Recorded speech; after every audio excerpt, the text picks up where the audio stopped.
మావా, ఇండియాలో ఉన్న పెద్ద కార్ కంపెనీల్లో ఒకటి టాటా. కాని ఈ కంపెనీ కథ 150 ఏళ్లకు పైగా పాతది. ఎలా మొదలైందో తెలుసా?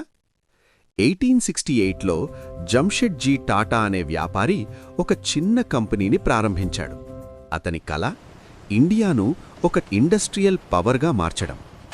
తరువాత టాటా స్టీల్, పవర్, హోటల్స్ లాంటి పెద్ద ఇండస్ట్రీలను ప్రారంభించింది. కొద్ది కాలంలోనే టాటా పేరు ప్రపంచం మొత్తం వినిపించింది. 1991లో టాటా మోటార్స్ ఆటోమొబైల్ రంగంలోకి అడుగుపెట్టింది.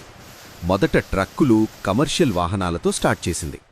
1998లో ఇండియాలోనే డిజైన్ చేసిన మొదటి ప్యాసింజర్ కార్ టాటా ఇండికా వచ్చింది.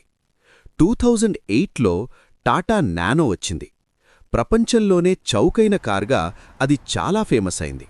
ఇప్పుడు టాటా నెక్సాన్ లాంటి కార్లతో టాటా ఇండియాలో సేఫ్టీకి ప్రసిద్ధి చెందిన బ్రాండ్గా నిలిచింది. సబ్స్క్రైబ్ చేయమావా.